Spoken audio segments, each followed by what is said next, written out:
할렐루야. 오늘도 하나님께서 주시는 말씀을 통하여 위로와 평안이 있으시길 간절히 소망합니다.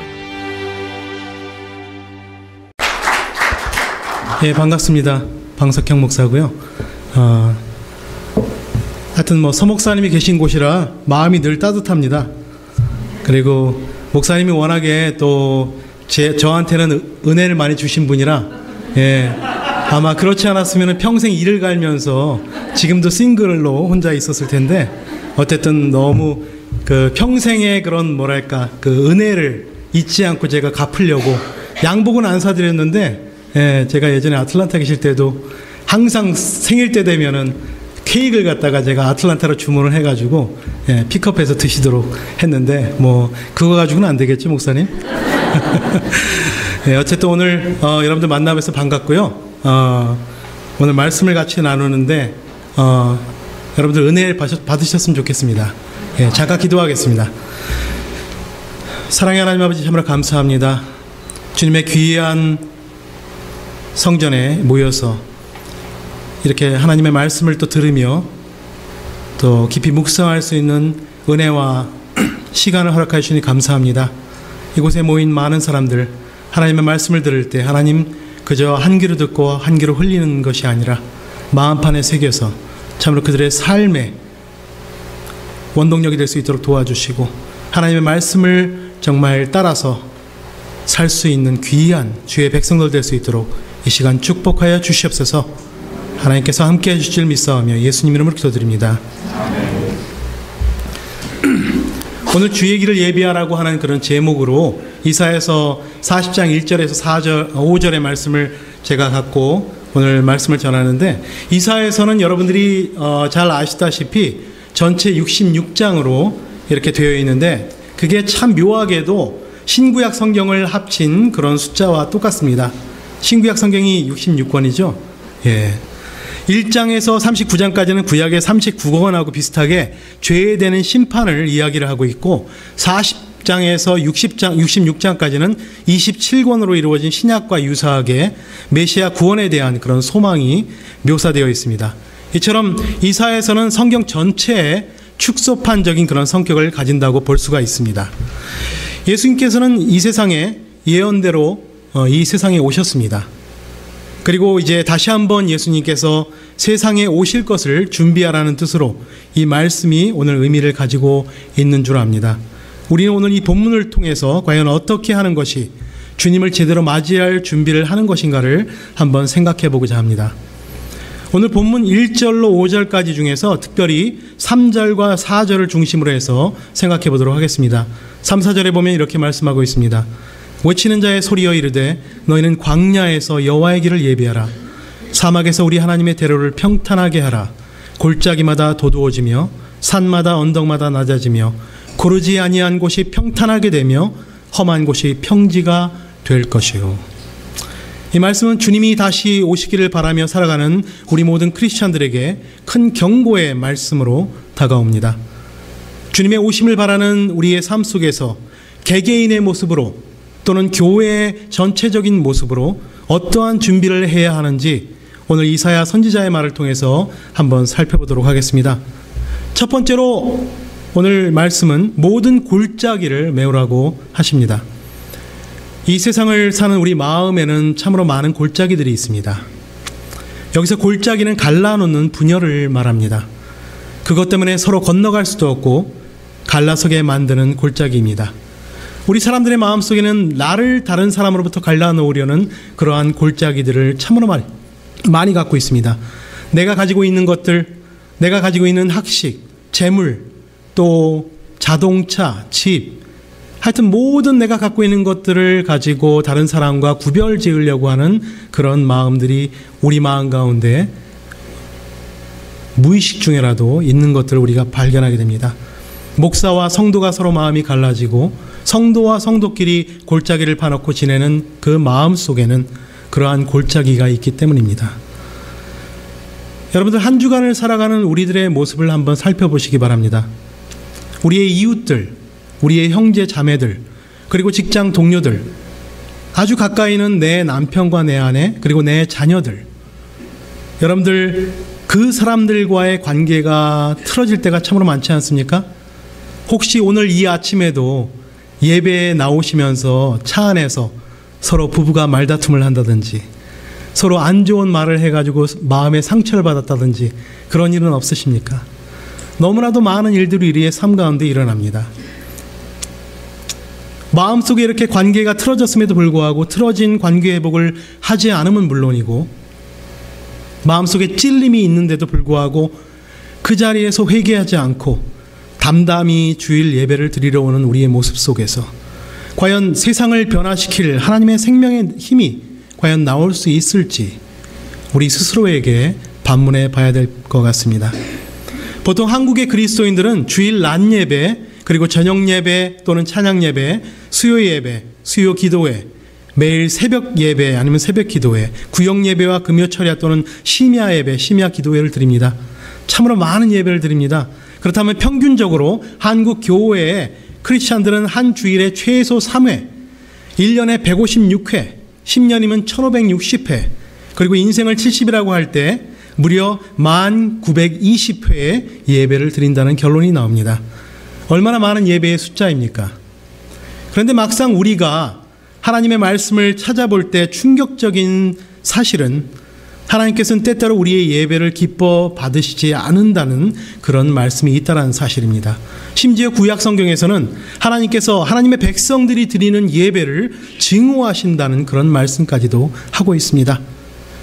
이사야 1장 11절에서 12절의 말씀을 보면은 여호와께서 말씀하시되 너희의 무수한 재물이 내게 무엇이 유익이뇨? 나는 순양의 번제와 살진 짐승의 기름에 배불렀고 나는 수송아지나 어린 양이나 수염소의 피를 기뻐하지 않노라. 너희가 내 앞에 보이러 오니 그것을 누가 너희에게 요구하였느뇨? 그저 내 마당만 밟을 뿐이니라. 시편 51편 17절의 말씀은 하나님은 통회하고 자복하는 마음의 제사를 기뻐 받으신다고 분명히 말씀하고 있습니다. 구약시대의 바리새인들과 사두개인들 그리고 예수님의 질책을 받았음에도 불구하고 아는 것과 행하는 것이 일치되지 못하는 그런 사람들, 회칠한 무덤 같다고 말씀하신 그 예수님의 말씀을 우리는 기억해야 될 것입니다.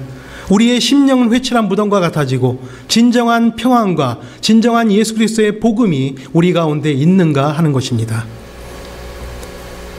세상 가운데 많은 크리스찬들이 살아가고 있습니다. 그런데 하나님을 믿지 않는 사람들조차도 크리스찬들을 싫어합니다. 왜? 행동으로 보여주기보다는 늘 말이 우선하기 때문입니다. 교회 안에서는 온갖 체면을 다 차리면서도 정작 교회 문을 나서기만 하면은 믿지 않는 사람들보다도 더 안 좋은 모습으로 살아가는 경우를 접하게 되기 때문입니다. 제가 얘기 하나 해드리겠습니다. 제가 한국에 있을 때 지하철에서 겪은 일입니다. 집에 가려고 지하철을 타고 있었습니다. 그런데 지하철은 보통 때보다 훨씬 한산해서 사람들이 그리 많지가 않았습니다.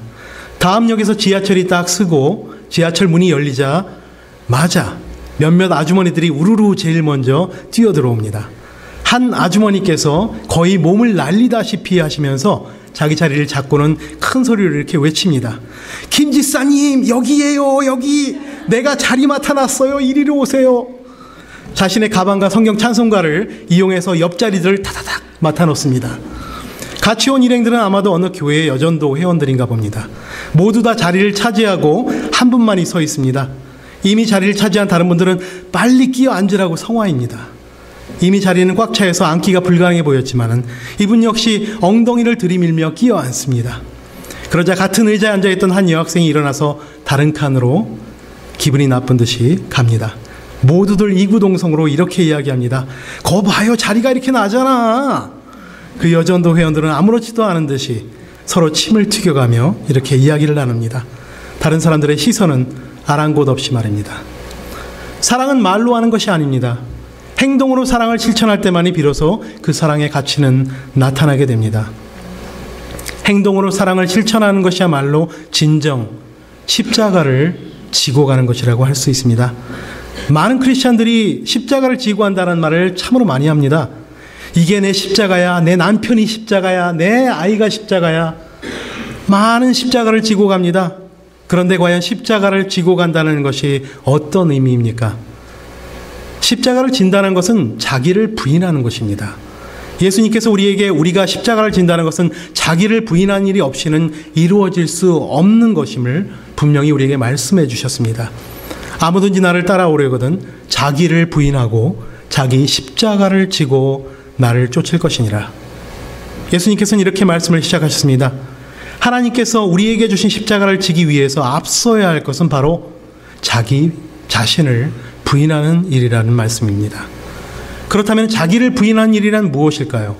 소극적인 의미에서 자기 주장과 생각 그리고 욕심을 버리고 적극적인 의미에서는 능동적으로 진리를 위해서 고난을 자청하는 일일 것입니다. 고난을 자청하는 일. 스기하라 치우네라고 하는 일본의 외교관의 평생 소원은 러시아 주재 일본 대사가 되는 일이었습니다. 1930년대에 그는 리투아니아 주재 일본 대사로 임명이 되었습니다. 대사로 부임하면서 그는 이제 자신이 평생 소망하던 러시아 대사가 되는 날도 얼마 멀지 않았다는 것을 직감을 했습니다. 그러나 그의 인생은 어느 날 아침 대사관 밖에서 한 무리의 사람들이 그를 깨웠을 때 갑작스러운 변화를 맞이하게 됩니다. 그들은 나치 수용소로 강제 이송되는 것을 피하기 위해서 일본으로 가는 비자를 신청하러 온 폴란드계의 유태인들이었습니다. 스기하라 치우네 대사는 비자 발급에 대한 허가를 받기 위해서 도쿄에 3차례나 전문을 보내었습니다. 그때마다 그는 안 된다라는 말만을 전해 들었을 뿐입니다. 하지만 스기하라 치우네는 헌신적인 기독교인이었습니다. 그는 자신의 신앙 양심상 그들을 결코 외면할 수가 없었습니다. 만약에 그마저 그들을 외면한다면 그들에게는 죽음밖에 없다는 것을 분명히 그는 알고 있었기 때문입니다. 어쩌면 자기의 외교관 경력에 마지막이 될 수도 있다는 것을 알면서도 정부의 명령에 상관하지 않고 일본행 비자를 내주기로 결심을 했습니다. 28일 동안 그는 24시간 내내 거의 먹지도 자지도 않으면서 비자를 발급해 주었습니다. 일본 정부가 그가 하는 일을 알게 되었을 때는 그는 즉시 대사직을 박탈당하고 베를린에 있는 일본 대사관으로 소환이 되었습니다. 소환당하면서도 그는 출발할 때까지도 계속해서 비자를 내주었던 것입니다. 이렇게 해서 그가 구한 생명은 한 6천 명 정도로 되는 것으로 사람들은 추정하고 있습니다. 결국 그는 도쿄로 소환되었고 외교관직에서 면직되었지만 외무성 퇴직 후에는 러시아를 비롯한 발군의 어학 실력을 살려서 무역상 및 번역사로 생활을 꾸려나갔습니다. 그러던 중에 1969년에 이스라엘 정부로부터 훈장을 수여받은 후에 1985년에는 일본인으로서는 처음으로 야드바세 상이라는 일명 600만 학살 추모관 그 상을 수상하고 열방의 의인으로 기려지기도 했습니다. 현재도 예루살렘 언덕에는 그 당시에 표창비가 세워져 있다고 합니다. 일본의 오스카 쉰들러라고도 불리기도 했습니다. 일본 외무성의 외무 자료관에는 용기 있는 인도적 행위를 실행한 외교관 스기하라 치우네 씨를 기리며라고 기록된 스기하라의 표창비가 세워져 있고 2000년 10월 10일의 제막식에는 이스라엘 및 리투아니아 임시 대리대사, 당시의 고노 요헤이 외상이나 스즈키 무네오, 스기하라 유키코 부인 등 이런 분들이 참석했다는 기록들이 있습니다. 우리는 여기서 자기를 부인한다는 것이 무엇인지를 알게 됩니다. 오늘날 수많은 교회와 무수한 크리스찬들이 있음에도 불구하고 자기 십자가를 지고 가는 사람이 그리 많지 않습니다. 자기 십자가가 무엇인지도 모르고 살아가고 있습니다. 왜 그럴까요?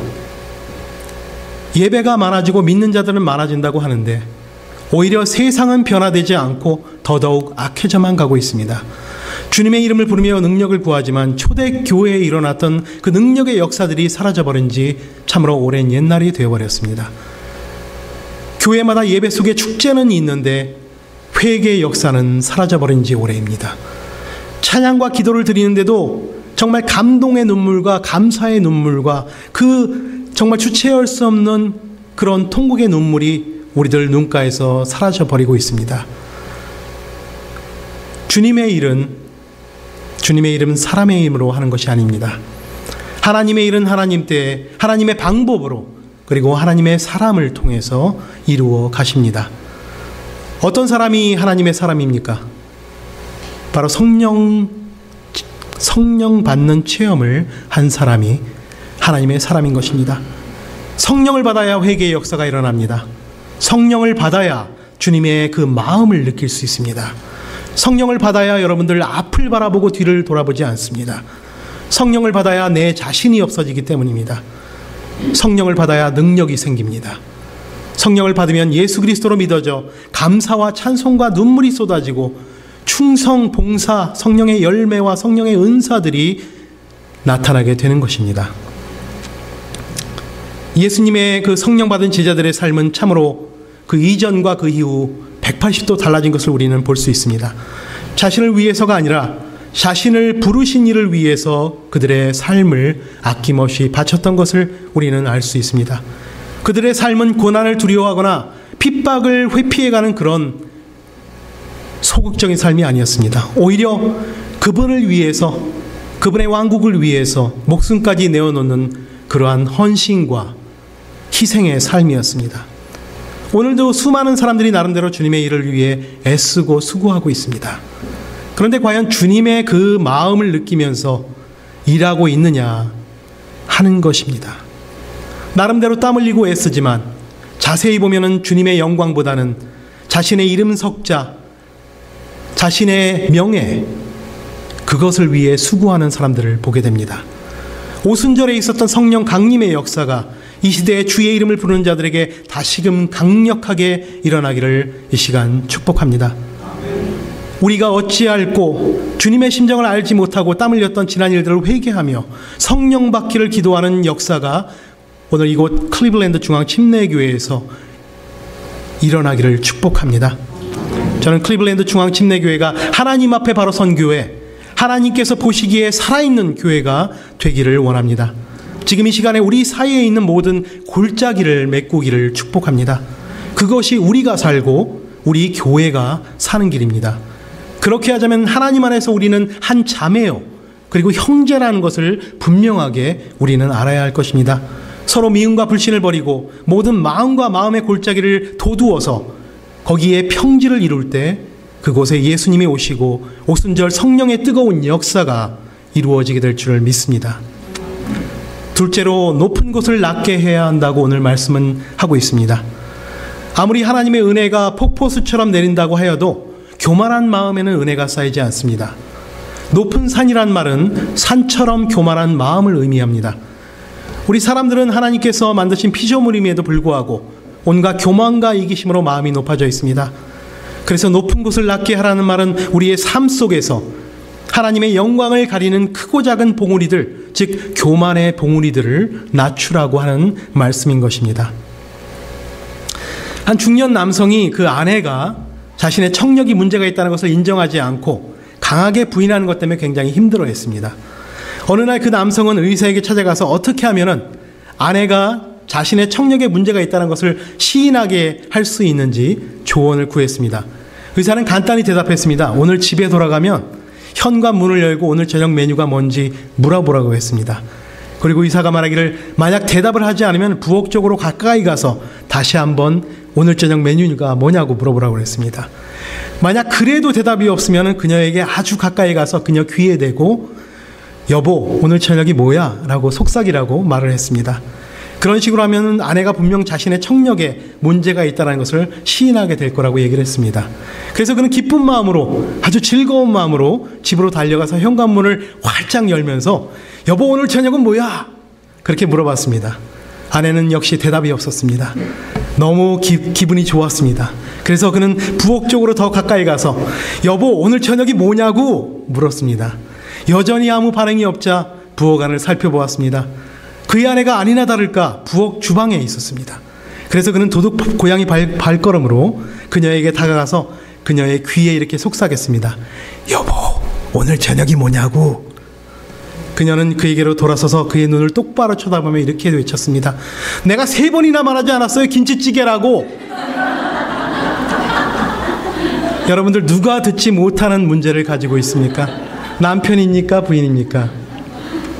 우리는 내가 잘 듣지 못하면서도 혹시 다른 사람이 잘 듣지 못하고 있다고 착각하며 다른 이들을 판단하지는 않고 있습니까? 나만 옳다고 생각하는 아집과 착각 속에서 다른 사람들을 비방하고 정죄하지는 않습니까? 사실 교만한 사람이 따로 있는 것이 아닙니다. 누구나 우리 모두가 다 교만한 사람이 될 수가 있는 것입니다. 우리 모두는 작은 것 하나라도 모두 교만한 생각을 가지고 있습니다. 내가 지금까지 살아온 방법, 그 방법이 그냥 만들어진 것이 아니라 오랜 세월을 두고 만들어졌기 때문에 그것을 버릴 수가 없습니다. 너무 아까워서 버릴 수가 없는 것입니다. 그래서 그것을 평생을 가지고 살아갑니다. 경험이라는 이름으로 나의 경험, 내 경험이 최고야. 그게 바로 하나님 앞에서의 교만인 것입니다. 그런 교만이 있는 곳엔 하나님의 말씀이 들어갈 여지가 없다라는 것입니다. 우리가 하나님을 믿는다는 것은 살아가는 방법을 우리 방법이 아니라 하나님께서 원하시는 방법으로 바꿔 나가야 될 필요가 있다는 것입니다. 성경은 말씀하시기를 너희는 이 세대를 본받지 말고 오직 마음을 새롭게 함으로 변화를 받아 하나님의 선하시고 기뻐하시고 온전한 뜻이 무엇인지 분별하도록 하라고 말씀을 하시는데도 불구하고 세상 방법으로 꽉 차진 우리의 마음은 더 이상 하나님의 그 말씀이 들어갈 여지가 없는 것입니다. 그러니까 우리가 가지고 있는 모든 지식과 경험과 방법을 버려야 새로운 하나님이 주신 복된 인생이 시작될 수가 있는 것입니다. 누가복음 5장 1절에서 10절에서 어부인 베드로가 어느 날 밤이 새도록 그물을 던졌으나 한 마리 고기도 잡지 못하고 허탕을 치고 새벽에 들어온 거 여러분들 기억하시죠? 거기에서 그는 예수님을 만났습니다. 그런 베드로에게 예수님께서 말씀하십니다. 깊은 데로 가서 그물을 던져라. 그 말은 고기 잡는 것이 전문인 베드로에게는 말도 안 되는 그런 이야기입니다. 지금은 나가보아야 있던 고기도 다 숨어버리는 벌건 대낮입니다. 더군다나 깊은 데로 가라니요. 깊은 데 가서는 고기를 절대 못 잡습니다. 이렇게 얘기를 했을 수도 있는데 그러나 베드로가 대답한 이 말에 우리가 어떻게 살아야 하는가에 대한 대답이 들어 있습니다. 선생님, 우리들이 밤이 맞도록 수고를 하였으되 얻는 것이 없지만은 말씀에 의지하여 내가 그물을 내리리다. 말씀에 의지하여서 그물을 내리리다. 베드로는 자기 경험을 의지하지 않고 하나님 말씀에 의지했던 것입니다. 자기가 가지고 있는 세상 경험을 버린다는 것은 우리의 교만을 버린다는 것입니다. 하나님의 백성은 자기 지식과 경험으로 세상을 살아가는 것이 아니라 하나님의 말씀을 의지하며 살아가야 합니다. 또한 교만한 마음은 우리 자신의 죄된 삶을 인식하지 못하게 하는 그런 일이 있습니다. 히브리서 12장 1절에 달리기 선수들은 무거운 것을 벗는 것과 함께 얽매이기 쉬운 죄를 벗어버리라고 말씀하고 있습니다. 꺼리끼는 것은 물론 얽매여 꼼짝 못하게 하는 우리를 노예로 만드는 모든 죄를 벗어버려야 한다는 것입니다. 여러분들 하나님을 향해 달려나가려고 할 때 여러분들의 발목을 움켜잡고 있는 것이 무엇입니까? 여러분들이 주일 성수하려고 하는데 발목 잡는 것이 무엇입니까? 하나님의 뜻대로 살기로 결심하는데 발목 잡는 것이 무엇입니까? 여러분들의 현재의 생활, 현재의 습관, 현재 여러분들의 말과 행동, 현재 연결되어 있고 얽히고 설키는 것들이 하나님을 향해 가지 못하게 하는 것들이면 바로 지금 이 순간 여러분들은 그것을 벗어 던져야 할 것입니다. 쉽게 죄에 빠지게 하는 습관들도 여러분들 던져버려야 합니다. 친한 친구들이라고 할지라도 하나님의 마음에 합한 삶을 살지 못하게 하고 주일 성수하지 못하게 하고 죄 짓는 일에 끌어들인다면 역시 그들도 하나님 앞에서 과감하게 버려야 할 것입니다. 끊을 것을 끊지 않고는 여러분들 새로운 달리기를 할 수가 없는 것입니다. 우스운 질문을 하나 하겠습니다. 혹시 여기에 여러분들 배꼽 안 갖고 계신 분 계십니까? 배꼽. 한번 만져보십시오. 배꼽이 있나 없나? 다 있으신가요? 예. 누구에나 다 있습니다. 이 배꼽은. 이 배꼽은 굉장히 중요합니다. 배꼽은 태아가 어머니 뱃속에서 있을 때 엄마와 연결되어서 영양 공급을 받는 중요한 연결 통로입니다. 그러나 세상에 태어날 때 뱃속에서 생명줄이었던 그 탯줄을 끊어야만 이 아이는 새로운 삶을 시작할 수가 있습니다. 아이가 탯줄을 끊지 않고 탯줄 연결된 채로 살아갈 수 있을까요? 없죠. 우리가 신앙생활하면서 하나님의 마음에 합한 길을 달려가려면 세상과 연결되어 있는 그 줄을 끊어야 된다는 것입니다. 무거운 것과 얽어매는 것을 벗어버려야 믿음의 경주를 시작할 수 있다는 것입니다. 또한 셋째로 고르지 않은 길은 평탄케 하고 험한 길은 평지로 만들라고 하십니다. 고르지 않은 길, 험한 길은 죄성으로 인하 물들은 우리의 삶의 태도를 말하고 있습니다. 우리의 마음은 죄성으로 인해서 울퉁불퉁 자갈 섞인 그런 험한 땅과 같습니다. 굽은 길은 평탄하게 하고 험한 길은 평지로 만들라고 하는 이런 모든 표현들은 모두가 자신의 죄를 회개하고 거칠어진 그 마음들을 깨끗하게 정리하라는 하나님의 말씀인 것입니다. 여러분들 집안에 귀한 손님이 올 때 집안을 그래도 좀 청소하시죠?